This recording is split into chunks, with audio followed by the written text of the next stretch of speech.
When I was a boy, all I had was one dream, and that was to make beautiful pizza at home.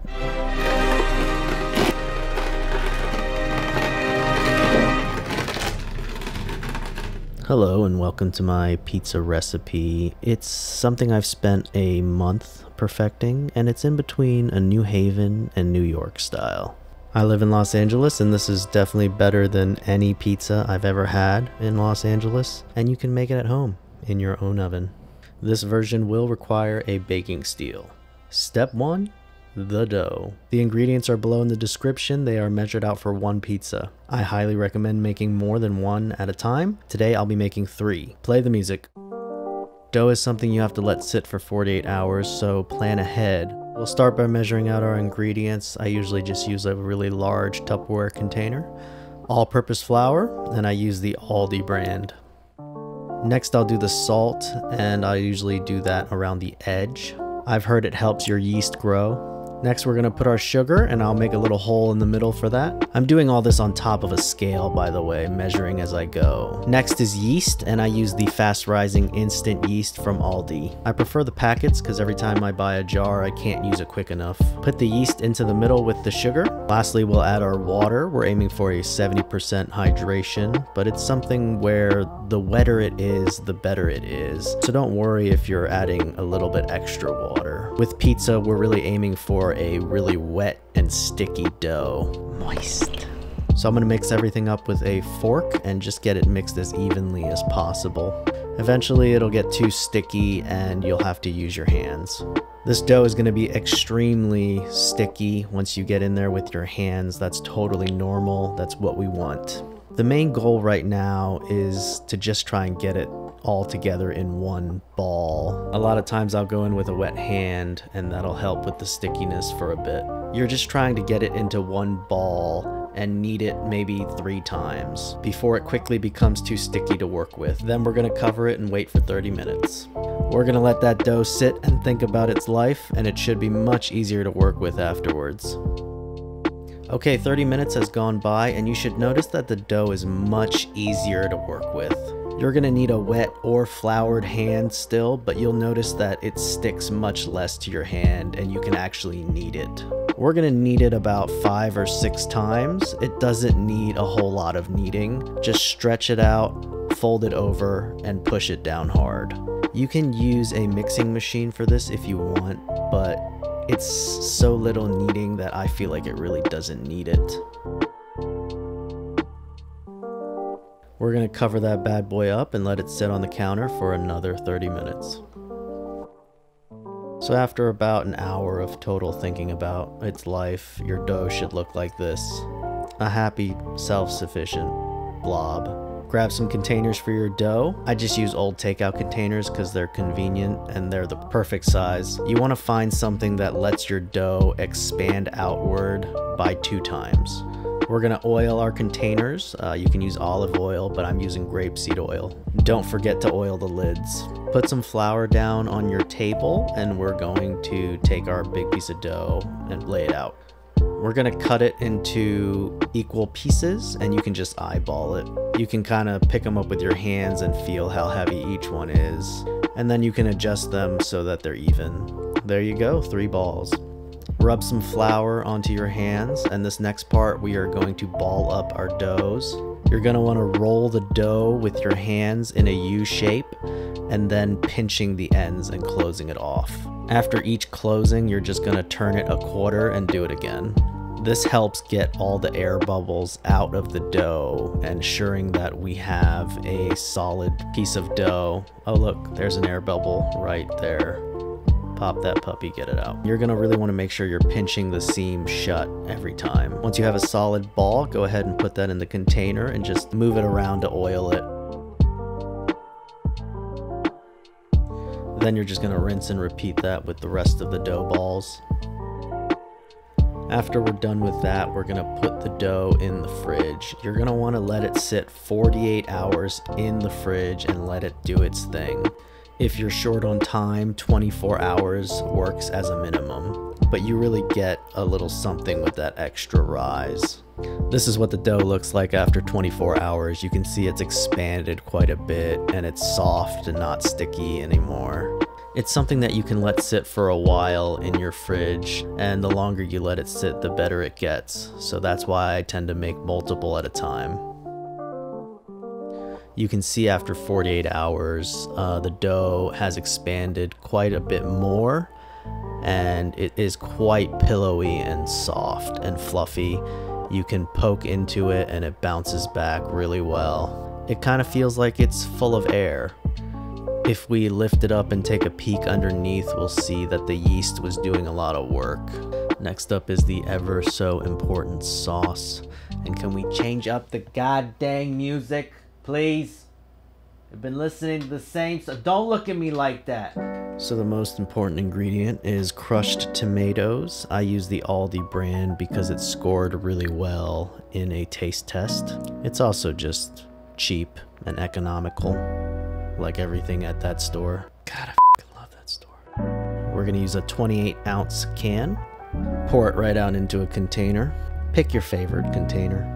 Then we're gonna pour in our salt and sugar, sweet spice everything nice. I use Italian seasoning next. It just makes things easier, and I add a little bit of basil. Everything's better with a little bit of extra basil. You gonna blend that bad boy up? Oh yeah, look at that sauce. God, I love sauce. Sometimes I'll just eat a spoonful. Cover that and put it in the fridge. This will make a lot of pizzas. I've never counted. I think it's like 7 or 8. Oh yeah, this is the best part. This is easily one of the better parts. Preheat your oven to as high as it'll go. Mine's 525. I position my baking steel on the bottom rack. I have the 3/8 thickness version from Thermochef. I bought the factory seconds, and honestly, it was like brand new. Next, we're gonna talk about pizza peels. Get yourself a wooden peel. Do not do a metal peel, and make sure that the surface is nice and smooth. If it's rough, feel free to just hit it with some sandpaper. Never get it wet. Next, we're gonna take some semolina flour. It's really fine and it's like little balls, and it helps the pizza slide off the peel. It also adds a little bit of that crunch onto the bottom that we're so familiar with. If you can't find semolina flour, regular flour will work just fine. Spread it across the board perfectly evenly. Once your pizza steel temp is nearing 500, you should be ready to go. We're gonna start with a buttload of flour on the table. It doesn't look like a lot on camera, but it's a lot. Use a big pile. You can't use too much flour. Look at that Freddy Krueger looking beauty. Flop out your dough onto the pile of flour and add more flour. Just coat that thing in flour. Give it a bath. Flour on flour. Once it's nice and coated, we're ready to start stretching out our pizza. And I use the poke method. I believe this is a method that's more popular in New Haven. Give it a nice even poke to start with. Press your fingers in. More flour, you guessed it. Flip it over, and we're just gonna poke the edges out nice and gently. You're gonna wanna focus more on the edges and less on the middle. You can do the middle a little bit, but focus more on the edges. You'll notice that the middle kind of stretches itself out without a lot of work. But we're really gonna wanna focus on the edges in order to get that nice, thin, crispy crust pizza. I used to do the New York bench stretch method, which also works, but I've noticed that this method of pressing and poking gives me a more consistently even, thin, round pizza. And don't focus so much on it being a perfect round circle, just focus on getting it thin and even. No one's gonna notice if it's a circle or a triangle or a trapezoid. It's just you and the dough. Once it's about as big as your peel, you go ahead and transfer it over to the peel. Some people will shake off the dough and all the flour off the dough. I don't think that's really necessary, and I think all that extra flour does help it not stick later on. We're just gonna make sure it's nice and neat on the pizza peel. We're gonna start to top the pizza with sauce. Be very careful not to break the dough or get the peel wet. Both of those will cause the dough to stick and not slide off the peel. I'm someone who thinks pizza should be more sauce and less cheese, so I tend to go heavier on the sauce than most people, I think. I've seen people on YouTube say that you should use less sauce than what looks right, but I just kind of go to town with it. Really try to go edge to edge as much as you can without going over, because again, we don't want to get that peel wet. Little shake of garlic powder after that's all done, and some more basil, why not? Now this is going to be our main cheese. This is just your everyday grated Parmesan cheese, but I try to get the Romano version, again, from Aldi. And this is really our main cheese, so we're gonna go a little heavy with it. This is kind of like New Haven style, where you use more drier, saltier cheeses. Mushrooms and sausage is my favorite pizza combination, so I'm gonna start with some mushroom.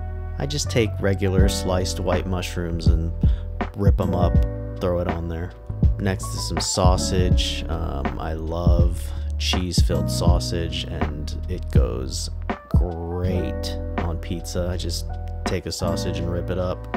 Here's the second cheese we're gonna use, low moisture part skim mozzarella. This is very traditional, like New York pizza, and I just go very lightly with it on top.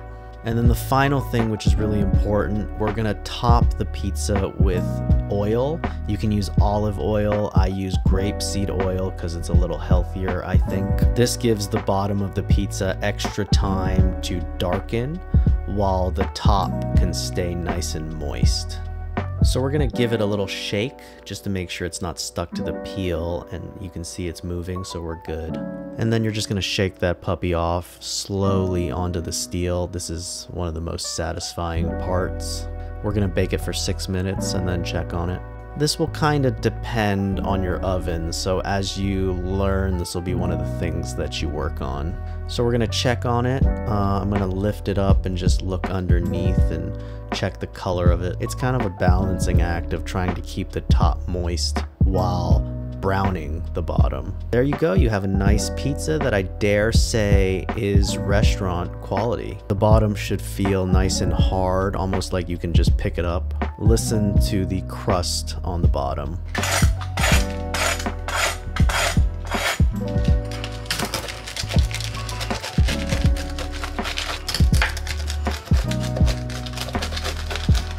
I love the crusts on these pizzas. They're so nice and crispy. If you don't generally like pizza crust, there's a good chance that you would like this pizza crust. So give that a shot and just listen to how it cracks. I like my pizzas thin like a cracker, and it's nice and thin, and the bottom has a good color to it. Check out this cross section. I love all the bubbles that have formed in the dough, and that thin layer of crust, and on top of that a thin layer of bread. Those are telltale signs of good pizza to me. You can see where the yeast left its work. Sometimes I'll just stare at this pizza and just really admire it while I'm eating it. It's so beautiful. Listen to it crunch. And that's it. Give it a try. I ate so much pizza learning how to do this and also to make this video. I think I'm done with pizza for a little bit. I'm gonna take a little break. Who am I kidding? This stuff is delicious. I'm probably gonna make another one tomorrow again.